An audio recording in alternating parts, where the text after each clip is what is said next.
Votre nouveau rendez-vous dans la matinale week-end de CNews, l'édito de Guillaume Bigot le samedi et dimanche à 8h50 et 9h50. Guillaume, vous nous parlez ce matin de chute.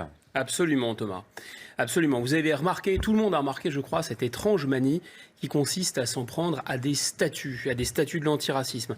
Un peu comme si, finalement, ces militants de l'antiracisme, furieux de ne plus avoir de racistes, suffisamment, en tout cas de racistes, à se mettre sous la main, étaient obligés de s'en prendre à des vieilles pierres. Mais le plus intéressant n'est pas là. Ils ne s'en prennent pas seulement au symbole du racisme du passé, ils s'en prennent également au symbole de l'abolition. C'est ce qu'on a vu à Pau, par exemple. C'est ce qu'on a vu encore à Londres, où ils ont essayé de s'en prendre à l'effigie de Churchill, qui est quand même le tombeur du racisme hitlérien. Et j'ai entendu aussi hier qu'ils voulaient s'en prendre à la statue de Gandhi. Donc on a maintenant affaire à des vandales qui, soyons clairs, ont quasiment qu'un pois chiche dans la tête. Alors leur ignorance est évidemment un prétexte, mais c'est un prétexte à exprimer leur rage.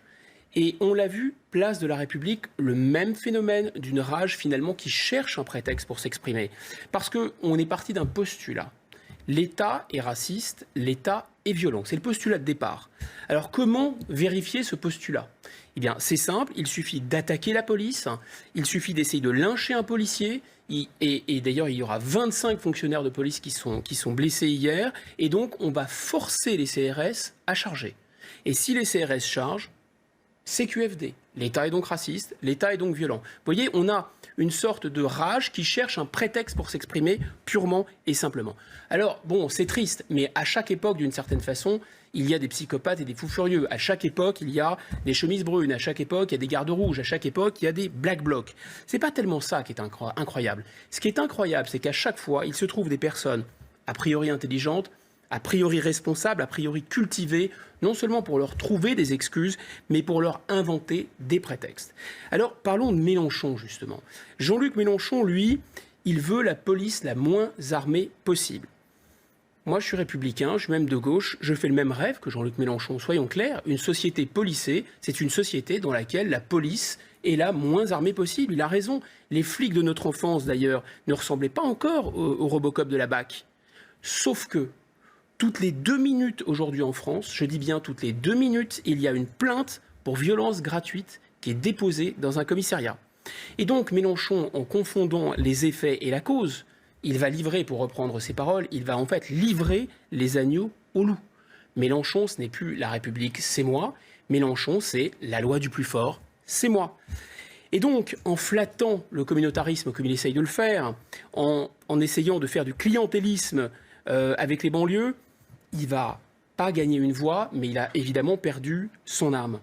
Il n'y a rien de surprenant finalement dans son comportement, parce que M. Mélenchon, si on regarde son pédigré, c'est évidemment un apparatchik de la gauche caviar, c'est quelqu'un qui a été pour l'Europe de Maastricht, c'est un opportuniste, et c'est vraiment sur le tard, qu'il s'est converti à l'extrême gauche. Donc son cynisme n'est pas tellement surprenant. En revanche, ce qui est à la fois plus surprenant et surtout, Thomas, beaucoup plus décevant, c'est l'attitude de Christiane Taubira. Là, je pense qu'on a assisté quasiment en direct à l'auto-effondrement d'un symbole. Parce que cette femme était un triple symbole. Un symbole d'abord en raison bien sûr de sa couleur de peau, un symbole en raison de ses origines sociales modestes et un symbole pour beaucoup de Français en raison de sa force de conviction. Comme des millions et des millions de mes compatriotes, lorsqu'elle a été insultée, traitée de singe, non seulement j'ai été solidaire, mais je me suis dit que le visage à la fois digne et extrêmement fort de cette femme face aux insultes, c'était celui de la République. Patatras. Patatras parce que on a entendu Mme Taubira se livrer à une démagogie absolument insensée. Souvenez-vous, Thomas, lorsqu'elle a dit, elle a rencontré Assa Traoré, la sœur d'Adama, et elle a dit, dites à votre maman que si j'avais du fil à soie, je serais capable de recoudre ou je voudrais recoudre un petit bout de son cœur. Franchement, faire de la démagogie politique avec les larmes d'une mère qui a perdu son fils, c'est d'une bassesse inouïe. Mais le plus grave n'est même pas là.